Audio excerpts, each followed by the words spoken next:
안녕하세요. 어떤 일로 연락 주셨을까요?에 대한 변협 등록 가사법 형사법 전문 변호사 지재훈 변호사입니다.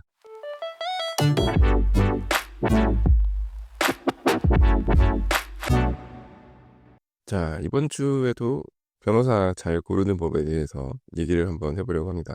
제가 이 주제 가지고 거의 1년 할 수 있을 것 같다고 얘기했는데 벌써 6주 차가 됐어요.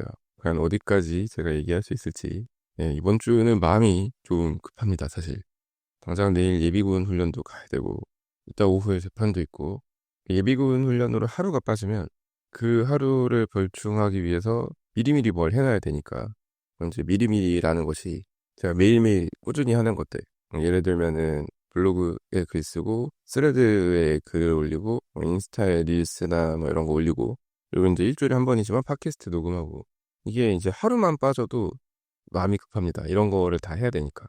근데 이제 이런 것만 하는 거면 사실 급할 것도 없죠. 기본적으로 서면 쓰고 상담하고 뭐 이런 걸 하면서 이제 더 해야 되니까 마음이 급하다는 말씀을 드리는 건데, 그래도 이제 예비군이 드디어 끝나가니까 다행히도 내일은 또 기쁜 마음으로 다녀오려고 합니다. 또 막상 가면은 그냥 아무 생각 없이 따라다니고 몸 쓰고 이러면 되니까 편하긴 합니다. 어떻게 보면 휴식을 취하는 기분이기도 한데, 도시락도 막 고기 가득한 걸로 잘 나오고, 미세먼지가 조금 걱정이긴 한데 뭐 하루 정도 가지고 큰일 나겠습니까? 마스크도 잘 주고 하니까. 근데 이제 아무튼 그 예비군이라든지 어떤 일정이 하나 잡혀 있으면, 뭐 지방재판이라든지 이런 게 잡혀 있으면 하루를 통으로 비워야 되니까 그 한 주가 되게 바쁜 느낌이 듭니다.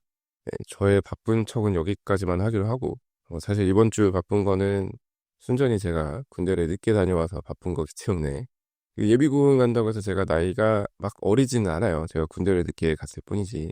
요즘 루스쿨에 들어가는 친구들은 군대까지 다 다녀와서 간다 그러더라고요. 그래서 이제 법무관 인원이 엄청 적다고 그러던데, 이제 저 때만 해도 남자가 군대 안 다녔으면 당연히 법무관으로 가는 거지 뭐 이런 생각을 했었을 때라서, 아무튼 내일 또 예비군 훈련을 받으러 가야 합니다. 가서 나이를 까는 그런 순간이 오거든요. 이제 나이를 얘기하면 다들 화들짝 놀라죠. 나이 차이가 상당히 많이 나기 때문에, 물론 머리숱이나 저의 그 새치, 흰머리를 보고 대충 나이를 짐작할 수 있지 않느냐라고 생각하실 수 있겠지만, 그 상상을 뛰어넘는 나이이기 때문에 만약에 제가 반대 입장에서 어우씨 무슨 아저씨가 여기 와서 앉아있어 이런 생각을 할 거라고 생각을 하거든요. 그래서 오히려 제가 더 눈치 보는 그런 게 있는데, 아무튼 내일 또 예비군 훈련 다녀와서 생색이란 생색은 다 내면서 이러한 일이 있었다라고 또 블로그에 글을 쓰지 않을까 싶습니다. 의외로 제 블로그에서 조회수가 높은 게 예비군 훈련 다녀와서 적은 글이에요. 예비군 훈련 받고 나서 뭐 언제 가서 언제 끝났다, 그리고 뭐 훈련은 이거 받았다, 막 자세하게는 안 쓰거든요. 저희가 막 귀찮기도 하고 그 1일차부터 4일차까지 어떤 훈련 받았는지 다 정리해서 쓰시는 분들이 있긴 하더라고요. 근데 제가 막 그 정도로 쓰기에는 너무 귀찮기도 하고 피곤하기도 하고, 그냥 제가 블로그에 글을 남길 때는 어쨌든 4일 정도 같이 훈련을 받거든요. 그래도 어린 친구들이랑 같이 훈련을 받으면서 다들 젠틀하게 잘 해주고, 또 나이 먹은 아저씨라고 배려도 좀 해주고, 나름 재밌게 보내다 와요. 그래서 이제 그게 기분이 좋아서 그냥 이제 조금의 정보와 함께 글을 남기는데 생각보다 그게 검색이 잘 되는 것 같더라고요. 참 이해가 안 되긴 해요. 제가 정말 각 잡고 이렇게 글을 쓰면 그런 글은 파묻히고, 그냥 대충 힘 빼고 글을 쓰면 막 검색이 잘 되고. 그러니까 이제 제가 네이버 블로그 메인으로 하는 게 예전부터 글을 올리던 그 블로그가 있는데, 잡다한 거 다 올리거든요. 그냥 이것저것 올리는 블로그가 하나 있어요. 그 블로그 들어와서 보는 마케터랄까요? 광고 대행사랄까요? 그런 분들이 막 안타까워서 전화를 해요. 이런 식으로 하면 블로그가 난잡해 보여서 검색 노출이 안 된다. 하나에 집중해서 해야 된다. 이 블로그의 메시지가 뭐냐? 하고자 하는 게 뭐냐? 그러니까 우리가 관리를 해주겠다. 이런 식으로 전화를 정말 많이 받습니다. 근데 제가 느끼는 건 제 블로그에 어떻게 들어오셨는지 그게 궁금하거든요. 저랑 모르시잖아요. 생판 모르는 분이 제 블로그에 와서 안타깝게 느낄 정도라면 도대체 어디서 어떻게 찾아가지고 제 블로그를 들어오셨는지. 어쨌든 변호사 마케팅을 해주겠다고 마음을 먹고 변호사를 찾다가 제 블로그에 들어오신 거니까 노출은 된다는 거잖아요. 물론 또 이제 이런 얘기하면 뭐 상담 전환율이니 뭐니 뭐 이런 얘기를 하시는데 어쨌거나 이 블로그가 보여졌다는 것은 그래도 '아주 망한 블로그는 아니라는 얘기가 아닐까.'라고 저는 생각을 해요. 뭐 진짜 잘 나가는 블로그는 아닐 수 있어요. 왜냐면 그런 걸 노리고 만든 블로그는 아니었으니까. 그러니까 저도 사실 조회수 욕심이 아예 안 나진 않기 때문에 이것저것 중간중간 시도는 해 봐요.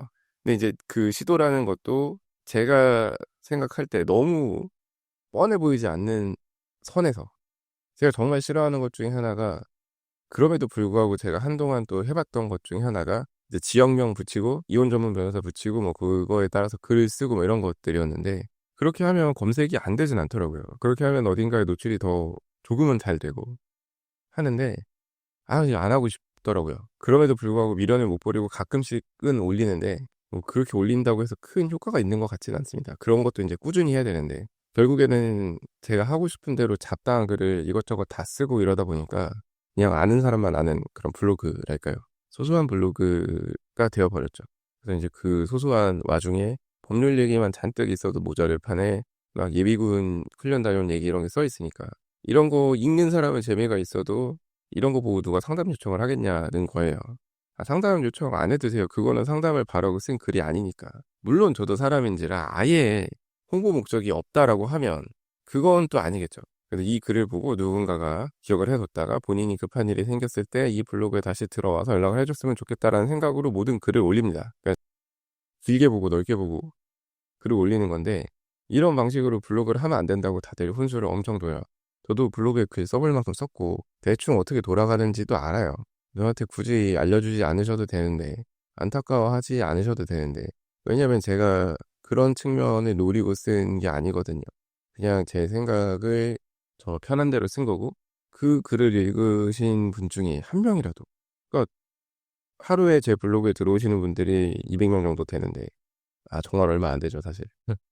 아무튼 200명 정도 되는데 그중에 한 분 두 분이라도 제 진심을 이해하고 연락을 주시면 저는 그걸로 충분합니다. 그리고 블로그에 글 쓰는 목적이 애초에 저랑 결이 맞는 분들을 찾으려고 제가 블로그에 글을 쓰는 거기도 하고요.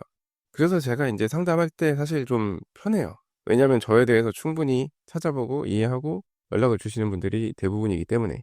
그냥 어디서 광고 보고 '가까운 곳에 변호사가 있네.'라고 찾아오시는 게 아니라 블로그에서 먼저 글을 보고 '이 변호사랑 나랑 생각이 좀 비슷하네.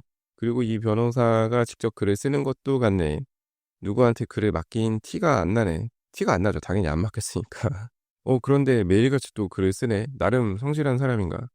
네. 제가 제 입으로 말씀드리긴 그렇습니다만 저한테 그런 얘기를 해 주시는 분들이 꽤 많기 때문에 제가 이렇게 얘기를 하는 겁니다. 아무튼 이런저런 거를 고려했을 때 이 변호사가 괜찮다라는 생각이 들어서 저를 찾아오시거든요.